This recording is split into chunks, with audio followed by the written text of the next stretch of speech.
Hello all. So today നമ്മൾ third unit അതായത് lore of വാല്യൂസിലെ the ballad of father Gilligan ആണ് analyse ചെയ്യാൻ പോകുന്നത്. So the ballad of father Gilligan, ഈ ബാലഡ് എഴുതിയത് W.B. Yeats ആണ്. W.B. Yeats ഒരു ഐറിഷ് പോയറ്റാണ്, ഡ്രമാറ്റിസ്റ്റ് ആണ്, റൈറ്റർ ആണ്. ഇംഗ്ലീഷ് സാഹിത്യത്തിലെ അതായത് 20th സെഞ്ച്വറി ഇംഗ്ലീഷ് ലിറ്ററേച്ചറിലെ ഒരു സെമിനൽ ഫിഗറാണ് W.B. Yeats. വളരെ ഇമ്പോർട്ടൻ്റ് ആയിട്ട് ഫിഗറാണ്. അദ്ദേഹത്തിന് 1923 നോബൽ പ്രൈസ് ലിറ്ററേച്ചറിൽ ലഭിച്ചു. അദ്ദേഹത്തിൻ്റെ പോയട്രിക്കാണ് ലഭിച്ചത്. So അയർലൻഡിലെ ഡബ്ലിനിലാണ് W.B. Yeats ജനിച്ചത്. അദ്ദേഹം ഐറിഷ് ലിറ്റററി റിവൈവൽ എന്ന് പറയുന്ന ഒരു മൂവ്മെൻറ്റിൻ്റെ ഭാഗമായിരുന്നു. ആബേ തിയേറ്റർ ലേഡി ഗ്രിഗറിയോടുകൂടി ഫൗണ്ട് ചെയ്തത് W.B. Yeats ആയിരുന്നു. അദ്ദേഹം ഒരുപാട് പ്ലേസും പോയംസും എഴുതിയിട്ടുണ്ട്. 1923 അദ്ദേഹത്തിന് നോബൽ പ്രൈസ് ലഭിക്കുന്നത്. And he was the first Irish writer to receive this honour. So അദ്ദേഹത്തിൻ്റെ വർക്ക്സിൻ്റെ themes Irish legends, mysticism ഇവയെല്ലാമാണ്.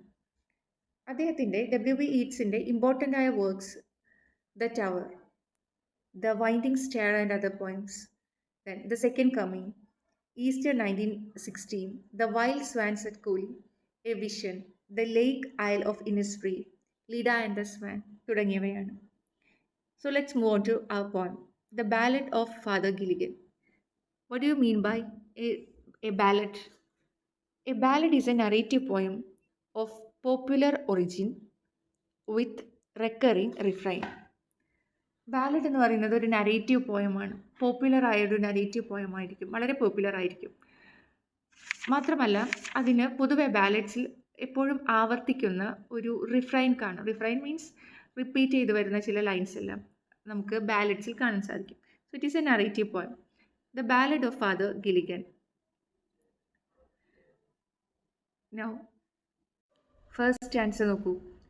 The old priest Peter Gilligan was weary night and day, for half his flock were in their beds or under green sods lay. ഇവിടെ day ലേ ഈ രണ്ട് വേർഡ്സുമാണ് first സ്റ്റാൻസയിൽ rhyming ആയിട്ട് വരുന്നത്. So അതുകൊണ്ട് തന്നെ നമുക്കിതിൻ്റെ rhyme scheme ABCB ആണെന്ന് പറയാം. സെക്കൻഡ് സ്റ്റാൻസ നോക്കൂ. Chair, eve, him, grieve. ഈവും ഗ്രീവും സെക്കൻഡ് ലൈനും ഫോർത്ത് ലൈനും മാത്രമേ റൈമിങ് വേർഡ്സ് വരുന്നുള്ളൂ. സോ ഈ ദ ബാലഡ് ഓഫ് ഫാദർ ഗിലിഗൻ്റെ rhyme scheme ABCB. Now let's move back to the first stanza. The old priest Peter Gilligan. ആരാണ് ഓൾഡ് പ്രീസ്റ്റ്? പീറ്റർ ഗിലിഗൻ എന്ന് പറയുന്ന ഒരു പ്രീസ്റ്റ്, വളരെ പ്രായമുള്ള ഒരു priest, was weary night and day. Weary means tired, വളരെ ക്ഷീണിതനായിരുന്നു. എന്തുകൊണ്ടാണ്? Night and day for half his flock were in their beds. രാവും പകലും അദ്ദേഹത്തിൻ്റെ ഫ്ലോക്ക് എന്ന് പറയുന്നത് ഇവിടെ ചർച്ച് കോൺഗ്രഗേഷനിലുള്ള ആളുകൾ, സഭയിലുള്ള അദ്ദേഹത്തിൻ്റെ സഭയ്ക്ക് കീഴിലുള്ള ആളുകൾ. Were half of his flock, അതിൽ പകുതി പേരും വേർ ഇൻ ദെയർ ബെഡ്സ് എന്ന് പറഞ്ഞാൽ വേർ സിക്ക്, അസുഖബാധിതരായിരുന്നു പകുതി പേര്. ബാക്കിയോ or under green sods lay. Or under green sods lay means sods means surface, green sod means green surface.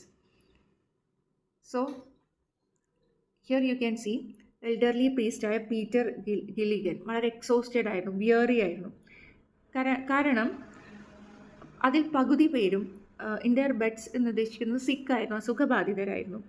അല്ല എന്നുണ്ടെങ്കിൽ ഗ്രീൻ സർഫേസിൽ എന്ന് പറഞ്ഞാൽ കിടക്കുന്നു, പച്ചയായ സർഫേസിൽ കിടക്കുന്നു എന്ന് പറയുന്നത് ഒരു പക്ഷേ ഡെത്തിനെ സൂചിപ്പിക്കാം, അല്ലേ? ഡെത്തിനെ, മരണപ്പെട്ടു പോകുന്നു, അങ്ങനെയും ആ ഒരു അർത്ഥത്തിൽ നമുക്ക് എടുക്കാം. So collapsing beneath the green swords എന്ന രീതിയിലും നമുക്ക് ഈ ഒരു ലൈനെ എടുക്കാം. അണ്ടർ ഗ്രീൻ സർഫേസ് എന്ന് പറഞ്ഞാൽ പച്ച സർഫേസിന് താഴെ എന്ന് പറഞ്ഞാൽ മണ്ണിന് താഴെ എന്ന അർത്ഥവും എടുക്കാം. പകുതി പേരും അസുഖബാധിതരായിരുന്നു, മറ്റ് പകുതി ആളുകളാകട്ടെ, ബാക്കിയുള്ളവരാകട്ടെ മരണപ്പെടുകയും മരിച്ചു പോവുകയും ചെയ്തിരുന്നു എന്ന് പറയാം. സോ നമുക്കറിയാം ഗ്രീൻ സർഫേസ് എന്ന് പറയുമ്പോൾ അതൊരു റൂറൽ ഏരിയ ആണെന്ന് നമുക്ക് മനസ്സിലാക്കാൻ സാധിക്കും. പ്രീസ്റ്റ് ആണെങ്കിൽ ഈ പ്രായം ചെന്ന പുരോഹിതനാകട്ടെ, പീറ്റർ ഗിലിഗൻ ആകട്ടെ, വളരെയധികം എക്സോസ്റ്റഡ് ആയിരുന്നു. Now let's move on to our second stanza. once while he nodded in a chair at the moth hour of the eve, another poor man sent for him, and he began to grieve. So, in the second stanza, you can see ഒരിക്കൽ once while he nodded in a chair. Nodded means nodded in a chair means nod means here nodded in a chair here means to and fro movement of the chair. ചെയറിൽ ഇരിക്കുകയായിരുന്നു. He was taking rest at the moth hour of the eve. Moth hour means it's the time of the day when moths come out. Moths എന്ന് പറയുന്ന insects എല്ലാം പുറത്തേക്ക് വരുന്ന സമയം എന്ന് പറഞ്ഞാൽ സന്ധ്യാസമയം അല്ലെ, പകൽ രാത്രിയിലേക്ക് ട്രാൻസിറ്റ് ചെയ്യുന്ന ആ ഒരു സമയം, നൊക്ടേണൽ ക്രിയേച്ചേഴ്സ് എല്ലാം ആക്റ്റീവ് ആവുന്ന സമയം, അതാണ് moth hour. So moth hour എന്ന ഈ ഫ്രേസ് നമുക്ക് ആ അറ്റ്മോസ്ഫിയറിനെ കുറിച്ച് മനസ്സിലാക്കാൻ സഹായിക്കുന്നതാണ്. അതായത് മറ്റ് നൊക്ടേണൽ ആനിമൽസ് ഒഴികെ മറ്റ് ലിവിങ് ബീയിങ്സ് എല്ലാം വളരെ ക്വയറ്റായ ഈ ഒരു സമയത്ത് റെസ്റ്റ് ചെയ്യാൻ വേണ്ടി, വിശ്രമിക്കാൻ വേണ്ടി തുടങ്ങുന്ന ആ ഒരു സമയം, വിശ്രമത്തിലേക്ക് കടക്കാൻ ആരംഭിക്കുന്ന ആ ഒരു സമയം. പക്ഷേ ആ സമയം എന്താണ് സംഭവിക്കുന്നത്? ഈവ് എന്ന് പറഞ്ഞാൽ ഈവനിങ് എന്നർത്ഥമാണ് ഇവിടെ. ഈവിന് തലേ ദിവസം എന്നൊരർത്ഥം കൂടെയുണ്ട്. ക്രിസ്മസ് ഈവ് എന്ന് പറഞ്ഞാൽ ക്രിസ്മസിന് തൊട്ട് മുൻപുള്ള ദിവസം. പക്ഷേ ഇവിടെ moth hour of the eve means evening. ഈ ഒരു സമയത്ത് another poor man send for him, വളരെ ദരിദ്രനായ മറ്റൊരു മനുഷ്യൻ അദ്ദേഹത്തിൻ്റെ അടുത്തേക്ക് വരുന്നു. And he began to grieve. Grieve means വിഷമം. ആ പുവർ ആയിട്ടുള്ള ആ ദരിദ്രനായ മനുഷ്യൻ അയാളുടെ ദുഃഖം ഈ പ്രീസ്റ്റായ പീറ്റർ ഗിലിഗനെ അറിയിക്കുന്നു.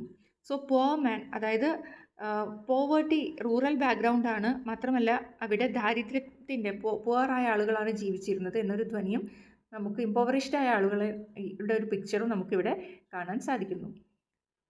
Now let's move on to the third stanza. So പ്രീസ്റ്റാണ്, ഇദ്ദേഹത്തിൻ്റെ ഡ്യൂട്ടിയാണ് സർവീസ് ചെയ്യുക എന്നുള്ളത്. പക്ഷേ അദ്ദേഹം വളരെയധികം ക്ഷീണിതനായിരുന്നു. സോ അദ്ദേഹം പറയുന്നു, I have no rest nor joy nor peace for people die and die and after cried he God forgive my body spake not I. So Peter Gilligan മനസ്സിൽ വിചാരിക്കുകയാണ്, ഐ ഹാവ് നോ റെസ്റ്റ്, എനിക്കൊരു വിശ്രമവും ലഭിക്കുന്നില്ല, nor Joy, ഒരു സന്തോഷവും ലഭിക്കുന്നില്ല, nor piece, ഒരു ശാന്തിയും സമാധാനവുമില്ല. കാരണം എന്താണ്? ആളുകൾ for people die and die, അല്ലെ, ആളുകൾ മരണപ്പെട്ടുകൊണ്ടേയിരിക്കുകയാണ്. ആളുകൾ ഇങ്ങനെ മരിച്ചുകൊണ്ടിരിക്കുമ്പോൾ പ്രീസ്റ്റിൻ്റെ ഡ്യൂട്ടി എന്താണ്? മരിക്കുന്ന സമയത്ത്, അല്ലെ, മരിക്കുന്ന ആ ഒരു സമയത്തുള്ള റിച്വൽസ് പെർഫോം ചെയ്യാൻ പ്രീസ്റ്റിന് ആവശ്യമാണ്. സോ ആളുകൾ ഇങ്ങനെ മരണം, ഇമ്പെൻഡിങ് ഡെത്ത്, അല്ലെങ്കിൽ മരിച്ചുകൊണ്ടിരിക്കുന്ന ആ ഒരു അവസ്ഥയായതുകൊണ്ട് തന്നെ ഒരുപാട് ആളുകൾ മരണപ്പെട്ടുകൊണ്ടിരിക്കുന്ന ഒരു അവസ്ഥയാണ് ഇവിടെ ഉള്ളത്. അതുകൊണ്ട് തന്നെ ഈ ഓൾഡ് പ്രീസ്റ്റ് വളരെ ബിസിയാണ്. കാരണം പ്രീസ്റ്റിൻ്റെ ആവശ്യം എല്ലായിടത്തും ഉണ്ട്. വളരെ സന്തോഷമുള്ളൊരു കാര്യമാണോ ഈ പ്രീസ്റ്റ് ചെയ്യുന്നത്? അല്ല. മരിക്കുന്ന ആളുകൾക്ക് അവസാനത്തെ ആ സർവീസാണ് അദ്ദേഹം ചെയ്തു കൊടുക്കുന്നത്. അദ്ദേഹം വളരെയധികം ബിസിയാണ്, അദ്ദേഹത്തിന് റെസ്റ്റ് എടുക്കാൻ സമയം കിട്ടുന്നില്ല. സോ കാരണം ആളുകൾ ഡൈ ആൻഡ് ഡൈ, മരിച്ചുകൊണ്ടേയിരിക്കുകയാണ്, അല്ലേ. സോ മരണം ആവർത്തിച്ചുകൊണ്ടിരിക്കുന്ന ഒരവസ്ഥയാണ് കാണുന്നത്. പക്ഷേ ഒരു നിമിഷം ഇങ്ങനെ പറഞ്ഞെങ്കിലും പെട്ടെന്ന് തന്നെ അദ്ദേഹം പറയുന്നു, ആൻഡ് ആഫ്റ്റർ ക്രൈഡ് ഹി, അദ്ദേഹം പറയുന്നു, ഗോഡ് ഫോർ ഗിവ്, ദൈവത്തിനോട് പറയുന്നു, പ്ലീസ് ഫോർ ഗിവ് മീ, എന്നോട് ക്ഷമിക്കണം, കാരണം അതെൻ്റെ ഡ്യൂട്ടിയാണ്, അല്ലേ. മരിക്കാൻ പോകുന്ന ആളുകൾക്കുള്ള ഫൈനൽ റിച്വൽസ്, മരണസമയത്തെ ആ റിച്വൽസ് പെർഫോം ചെയ്യാൻ ഹെൽപ്പ് ചെയ്യുക എന്നുള്ളത് ഡ്യൂട്ടിയാണ്. അതിനോട് വിമുഖത കാണിക്കുന്നത് ശരിയല്ല. അതുകൊണ്ടാണ് ദൈവത്തിനോട് പറയുന്നത്, ദൈവമേ ക്ഷമിക്കണം, forgive me my body spake means spoke, എൻ്റെ ശരീരമാണത് പറഞ്ഞത്, ഞാനല്ല, ഞാൻ അറിഞ്ഞുകൊണ്ട് പറഞ്ഞതല്ല, ശാരീരികമായ ക്ഷീണവും അസ്വസ്ഥതകളും ഉള്ളത് കൊണ്ട് പറഞ്ഞു പോയതാണ് എന്ന് ഇദ്ദേഹം പറയുന്നു. ഇദ്ദേഹം എന്താണ് ചെയ്യുന്നത്? I have no rest no joy nor peace എന്നൊരു പരാതി പോലെ പറയുന്നു, അല്ലേ. പിന്നീട് അദ്ദേഹത്തിന് അതിൽ കുറ്റബോധം തോന്നുന്നു. Next stanza. He knelt means Neil down എന്ന് പറഞ്ഞാൽ മുട്ടുകുത്തി നിൽക്കുക എന്നർത്ഥം, knelt. And leaning on the chair, അദ്ദേഹം ഇരുന്നിരുന്ന ആ ചെയറിലേക്ക് ഇൻക്ലൈൻ ചെയ്തുകൊണ്ട് ഹി പ്രേഡ്, അദ്ദേഹം ദൈവത്തിനോട് പ്രാർത്ഥിച്ചു. കാരണം ഒരു ദരിദ്രനായ ഒരാൾ അദ്ദേഹത്തിൻ്റെ സർവീസിന് വേണ്ടി ആവശ്യപ്പെട്ടു. ആ സമയത്താണ് അദ്ദേഹം മനസ്സിൽ പറയുന്നത്, എനിക്കൊരു റെസ്റ്റ് ഇല്ല, സന്തോഷമില്ല, സമാധാനമില്ല. കാരണം ഇതൊരു മോത്ത് അവറാണല്ലോ. എല്ലാ ആനിമൽസും, പ്രകൃതിയിലെ എല്ലാ ജീവജാലങ്ങളും റെസ്റ്റ് എടുക്കാൻ വേണ്ടി പോകുന്ന ആ ഒരു ടൈമാണ്. ആ സമയത്തും അദ്ദേഹത്തിന് ഡ്യൂട്ടിയാണ്. കാരണം അതാണ് ബാക്ക്ഗ്രൗണ്ട് കോണ്ടെക്സ്റ്റ്. ആളുകൾ മരണപ്പെട്ടുകൊണ്ടേ ഇരിക്കുന്ന ഒരു അവസ്ഥയാണ് അവിടെ ആ രാജ്യത്ത്, ആ റൂറൽ ഏരിയയിൽ ഉണ്ടായിരുന്നത്. സോ ദൈവത്തിനോട് മുട്ടുകുത്തി നിന്ന് പ്രാർത്ഥിക്കുന്നു, ക്ഷമിക്കണം. കാരണം അങ്ങനെ ഒരു പ്രീസ്റ്റ് പരാതി പറയാനോ തൻ്റെ ഡ്യൂട്ടീസിനോട് ഒരു വിമുഖത കാണിക്കാനോ പാടില്ലാത്തതാണ്. He prayed and fell asleep, and the moth hour went from the fields, and stars began to peep. So, moth hour went from the fields എന്ന് പറഞ്ഞാൽ സന്ധ്യാസമയം, ആ ട്വിലൈറ്റ്, ആ സമയം കടന്നുപോയി. പിന്നെയോ രാത്രിയായി. And the stars began to peep. Peep means look. Stars മുകളിൽ നിന്ന് താഴേക്ക് നോക്കാൻ തുടങ്ങി എന്ന് പറഞ്ഞാൽ രാത്രി, നൈറ്റ് വന്നു എന്ന് പറഞ്ഞാൽ ദരിദ്രനായ ആ ആൾ പീറ്റർ ഗിലിഗൻ്റെ സഹായം ആവശ്യപ്പെട്ടു. മനസ്സിൽ അദ്ദേഹത്തിന് ഒരു ഇറിറ്റേഷൻ തോന്നി. കാരണം ഹി വാസ് എക്സോസ്റ്റഡ്, വളരെ ക്ഷീണിതനായിരുന്നു. പക്ഷെ പെട്ടെന്ന് തന്നെ പീറ്റർ ഗിലിഗൻ ദൈവത്തിനോട് ഫോർഗീവ് ചെയ്യാൻ, മാപ്പ് അപേക്ഷിച്ചു. കാരണം അത് അദ്ദേഹത്തിൻ്റെ ഡ്യൂട്ടിയാണ്, ഒരു ഡിവൈൻ ഡ്യൂട്ടിയാണ് മരിച്ചു പോകുന്ന ആളുകൾക്ക് വേണ്ടി സർവീസ് ചെയ്യുക എന്നുള്ളത്. പക്ഷെ പെട്ടെന്നൊരു ഇറിറ്റേഷൻ തോന്നി. അതിന് ദൈവത്തിനോട് മാപ്പ് പറഞ്ഞു. എൻ്റെ ശരീരം വളരെ ക്ഷീണിച്ചിരുന്നതുകൊണ്ട് my body spake not I, ഞാൻ അറിഞ്ഞുകൊണ്ട് പറഞ്ഞതല്ല എന്ന് പറയുന്നു. പിന്നീട് അദ്ദേഹം മുട്ടുകുത്തി നിന്ന് ദൈവത്തിനെ പ്രാർത്ഥിക്കുന്നു. ആ പ്രാർത്ഥിച്ചിരിക്കുന്ന സമയത്ത് അദ്ദേഹം ഉറങ്ങിപ്പോകുന്നു. പിന്നീട് സന്ധ്യാസമയം മാറി രാത്രി വരുന്നു എന്ന് പറഞ്ഞാൽ ആ പുവർ മാൻ്റെ കൂടെ അദ്ദേഹത്തിൻ്റെ വീട്ടിലേക്ക് പോകാൻ അദ്ദേഹത്തിന് പീറ്റർ ഗിലിഗന് കഴിയുന്നില്ല.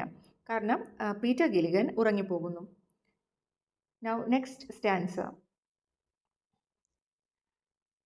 They slowly into millions grew, and leaves shook in the wind, and God covered the world with shade and whispered to mankind. So they slowly into millions grew means മില്യൺസായി അവർ വളർന്നു. Stars നക്ഷത്രങ്ങൾ ഒരുപാട് വന്നു തുടങ്ങി, രാത്രിയായി തുടങ്ങി. And leaves shook in the wind. Leaves തണുത്ത കാറ്റിൽ രാത്രിയുള്ള ആ വിൻഡിൽ ഇലകൾ ഷെയ്ക്ക് ചെയ്യാൻ തുടങ്ങി, വിറയ്ക്കാൻ തുടങ്ങി. And God covered the world with shade. ദൈവം ലോകത്തെ ഷെയ്ഡ്, നിഴലുകൊണ്ട് മൂടി എന്ന് പറഞ്ഞാൽ രാത്രിയായി. And whispered to the mankind. And God is thought എന്ന് പറഞ്ഞാൽ ആ ശബ്ദം, കാറ്റിൽ, വിൻഡിൽ ലീവ്സ് ഷെയ്ക്ക് ചെയ്യുന്ന ആ ശബ്ദം കേൾക്കുമ്പോൾ എന്താണ് തോന്നുന്നത്? God is whispering to mankind. ദൈവം മനുഷ്യനോട് വിസ്പർ ചെയ്യുകയാണ്. വിസ്പർ ചെയ്യുക means speaks softly in a low voice. Whisper ചെയ്യുക മീൻസ് മന്ത്രിക്കുകയാണ്, എന്തോ പറയുകയാണ് എന്ന് തോന്നി. അതായത് ഒരു ഡിവൈൻ പ്രസൻസ്, ദൈവത്തിൻ്റെ ഒരു പ്രസൻസിനെ കുറിച്ച് സൂചിപ്പിക്കുന്നു. നൗ സോ ഇങ്ങനെയാണ് നൈറ്റ് രാത്രിയാകുന്നതിനെ ഡിസ്ക്രൈബ് ചെയ്യുന്നത്. ഒരുപാട് ഇമേജസ് നമുക്ക് കാണാൻ സാധിക്കും. God is speaking to mankind via whispers എന്നാണ് പറയുന്നത്. Now next answer. Upon the time of sparrow chirp, when the moths came once more, the old priest Peter Gilligan stood upright on the floor. Next answer, we can see the arrival of morning. പകലാവാൻ തുടങ്ങി അല്ലേ? അതുകൊണ്ടാണ് സ്പാരോയുടെ chirping voice, കുരുവിയുടെ chirp means അതിൻ്റെ ശബ്ദം കേൾക്കാൻ തുടങ്ങി എന്ന് പറഞ്ഞാൽ പകൽ വന്നു. When moths came once more, ഒരിക്കൽ കൂടെ ഇൻസെക്ട്സിനെ അവിടെ കാണാൻ തുടങ്ങി. കാരണം പകൽ സമയമായി. ദ ഓൾഡ് പ്രീസ്റ്റ് പീറ്റർ ഗിലിഗൻ്റെ അവസ്ഥ എന്താണ്? He failed to perform his duty അല്ലേ? അദ്ദേഹം ഈ പുവർ മാൻ്റെ കൂടെ, പാവപ്പെട്ട ദരിദ്രനായ ആ ആളുടെ കൂടെ അദ്ദേഹത്തിൻ്റെ വീട്ടിലേക്ക് അറ്റൻഡ് ചെയ്യാൻ വേണ്ടി പോകാൻ കഴിഞ്ഞില്ല. കാരണം ആ ക്ഷീണത്തിൽ ദൈവത്തെ പ്രാർത്ഥിച്ചുകൊണ്ടിരിക്കുന്ന സമയത്ത് പീറ്റർ ഗിലിഗൻ ഉറങ്ങിപ്പോയി. So the old priest Peter Gilligan stood upright in the floor. ഇനി എന്ത് ചെയ്യണം എന്നറിയാതെ പീറ്റർ ഗിലിഗൻ അവിടെ നിൽക്കുകയാണ്. Next answer. Mavron, the man has dead while I slept in the chair. He roused his horse out of his sleep and rode with little care. So മാവ്രോൺ എന്ന് പറഞ്ഞാൽ alas എന്ന English വേർഡിന് equivalent ആണ്. മാവ്രോൺ എന്ന് പറയുന്നത് ഒരു Irish phrase. Morning cry എന്ന് പറയാം. Expression of sadness ആണ്. മോർണിംഗ് എന്ന് പറഞ്ഞാൽ ഒരാളുടെ മരണത്തിനോടനുബന്ധിച്ച് മരണ വാർത്ത അറിയുമ്പോൾ ഉണ്ടാകുന്ന വിഷമത്തിലുള്ള കരച്ചിൽ, cry. Morning, MOURNING, morning cry അല്ല, അത് and it's an expression of sadness. So മാവ്രോൺ, the man has dead. ആ മനുഷ്യൻ മരണപ്പെട്ടിരിക്കും. കാരണം ഒരു ഇൻഫോമർ, ഒരാൾ വന്ന് കഴിഞ്ഞ ദിവസം പീറ്റർ ഗിലിഗനോട് എന്തിനാണ് അദ്ദേഹത്തിനോട് പറഞ്ഞത്? ഒരാൾ ഡെത്ത് ബെഡിലാണ്, മരണപ്പെടുകയാണ്, അതുകൊണ്ട് മരിക്കാൻ പോവുകയാണ്, അതുകൊണ്ട് ഫൈനൽ റിച്വൽസ് ചെയ്യാനാണ്, അന്ത്യശുശ്രൂഷകൾക്ക് വേണ്ടിയാണ് ഈ പ്രീസ്റ്റിനെ വിളിച്ചത്. പക്ഷേ പ്രീസ്റ്റിന് ഉറങ്ങിപ്പോയത് കൊണ്ട് അവിടെ എത്താൻ കഴിഞ്ഞില്ല. സോ അദ്ദേഹം പറയുകയാണ്, ആ മനുഷ്യൻ മരണപ്പെട്ടിരിക്കും. While I slept in the chair, ഞാൻ ഉറങ്ങിപ്പോയ സമയത്ത് ആ മനുഷ്യൻ മരണപ്പെട്ടിരിക്കും. അദ്ദേഹത്തിന് അന്ത്യശുശ്രൂഷകൾ നൽകാൻ എനിക്ക് അവിടെ എത്തിച്ചേരാൻ കഴിഞ്ഞില്ല. He roused his horse. Rouse means he become active and he roused his horse out of it sleep. ഉറങ്ങിക്കിടക്കുന്ന ഹോഴ്സിനെ വിളിച്ചുണർത്തി. And rode with little care. എന്നിട്ട് ഒട്ടും ശ്രദ്ധയില്ലാതെ വേഗം തന്നെ അവിടേക്ക് എത്താൻ വേണ്ടി, ആ ആളുടെ മരണക്കിടക്കയിൽ ഇപ്പോൾ മരിച്ചു പോയിട്ടുണ്ടാവും അദ്ദേഹം, അവിടേക്ക് എത്താൻ വേണ്ടി റോഡ് ചെയ്യാൻ മീൻസ് ഹോഴ്സിൻ്റെ പുറത്ത് കയറി പെട്ടെന്ന് തന്നെ അങ്ങോട്ട് പുറപ്പെട്ടു. ഈ rode now as he never rode. ഇതുവരെ റൈഡ് ചെയ്യാത്ത രീതിയിൽ അദ്ദേഹം ഹോഴ്സിൻ്റെ മുകളിലിരുന്ന് റൈഡ് ചെയ്തു. By rocky lane and fen. Lane means a narrow way, കല്ല് നിറഞ്ഞ, പാറക്കെട്ടുകൾ നിറഞ്ഞ വളരെ ഇടുങ്ങിയ ആ വഴിയിലൂടെ. ആൻഡ് ഫെൻ, അതുപോലെ ഫെൻ മീൻസ് വെറ്റ്ലാൻഡ്, ചതുപ്പ് നിലത്തിലൂടെയെല്ലാം ഇതുവരെ ഓടിയിട്ടില്ലാത്ത രീതിയിൽ, റൈഡ് ചെയ്തിട്ടില്ലാത്ത രീതിയിൽ അദ്ദേഹം റൈഡ് ചെയ്തു. കാരണം ഫസ്റ്റ് ടൈം ആയിരിക്കാം ഇദ്ദേഹത്തിൻ്റെ ഡ്യൂട്ടി ചെയ്യുന്നതിൽ ഒരു ചെറിയ പിഴവ് പറ്റുന്നത്. ദ സിക്ക് man's wife open the door. അങ്ങനെ ആ മരണക്കിടക്കയിലായിരുന്ന, അല്ലെങ്കിൽ അസുഖം ബാധിച്ച് കിടന്നിരുന്ന ആ മനുഷ്യൻ്റെ ഭാര്യ വാതിൽ തുറന്നു. Father, you come again. Father, നിങ്ങൾ വീണ്ടും വന്നോ എന്ന് ആശ്ചര്യത്തോടെ ചോദിച്ചു. And is a poor man dead, he cried. അദ്ദേഹം, ആ പാവപ്പെട്ട സാധുവായ മനുഷ്യൻ മരിച്ചോ? അദ്ദേഹം ചോദിച്ചു. ക്രൈഡ് മീൻസ് വിഷമത്തോടെ ചോദിച്ചു. He died an hour ago. 1 മണിക്കൂർ മുമ്പ് മരിച്ചല്ലോ എന്ന് പറഞ്ഞാൽ, the old priest Gilligan in grief swayed to and fro. ആ സാധുവായ മനുഷ്യന് മരിക്കുന്നതിന് മുമ്പുള്ള അന്ത്യശുശ്രൂഷകൾ നൽകാൻ തനിക്ക് എത്തിച്ചേരാൻ കഴിഞ്ഞില്ല എന്ന വിഷമത്തിൽ he swayed to and fro. അദ്ദേഹം അങ്ങോട്ടും ഇങ്ങോട്ടും, sway means move, back and fro, അങ്ങോട്ടും ഇങ്ങോട്ടും, ടു ആൻഡ് ഫ്രോ നടക്കാൻ തുടങ്ങി. And let's move to next answer. പക്ഷേ ആ പുവർ മാൻ്റെ വൈഫ് എന്താണ് പറഞ്ഞത്? When you were gone he turn and died.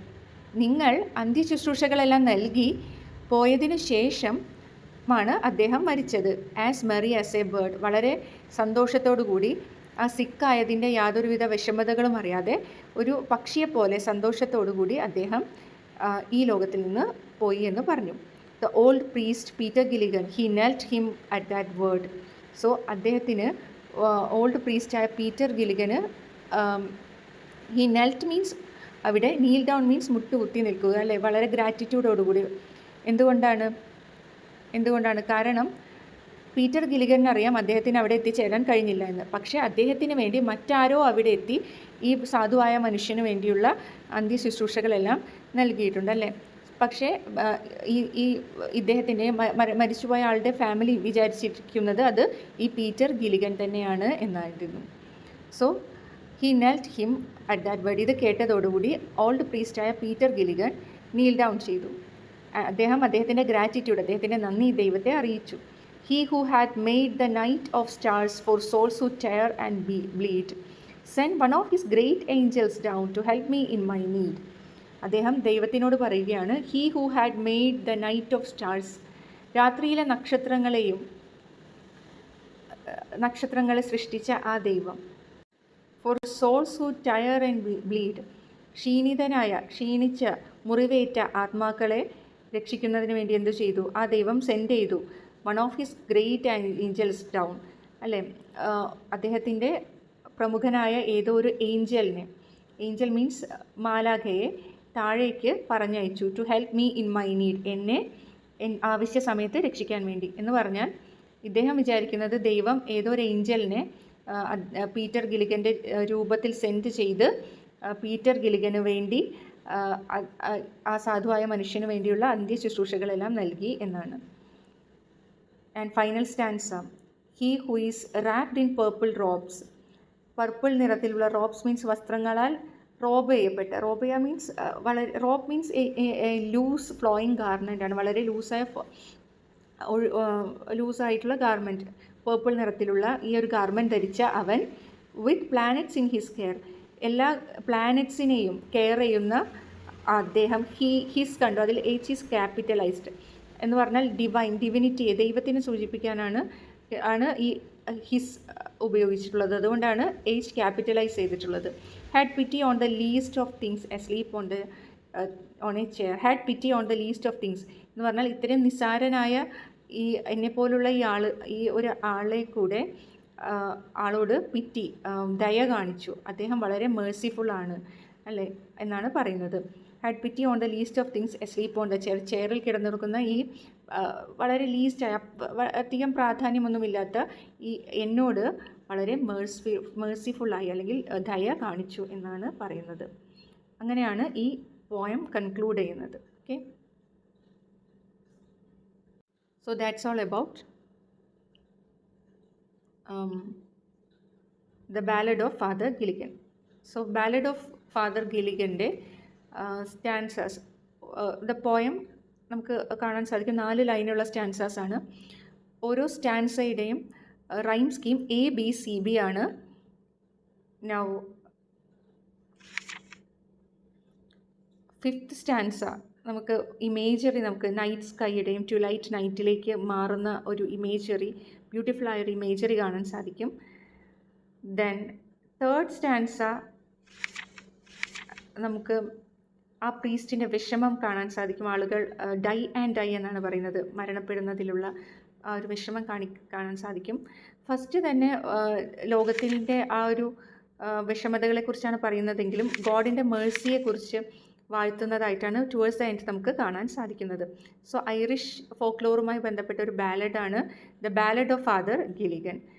So ഗോഡിൻ്റെ മേഴ്സി, അതായത് ഫസ്റ്റ് വളരെ ഡിപ്രസിംഗ് ആയ ഒരു ടോണിലാണ് തുടങ്ങുന്നതെങ്കിലും ടുവേഴ്സ് ദ എൻഡ് നമുക്ക് വളരെ പ്രതീക്ഷ നൽകുന്ന ഒരു ടോണിലേക്ക് ഈ ഒരു പോയം മാറുന്നത് നമുക്ക് കാണാൻ സാധിക്കും. So hope the classes are clear for you. Thanks for listening.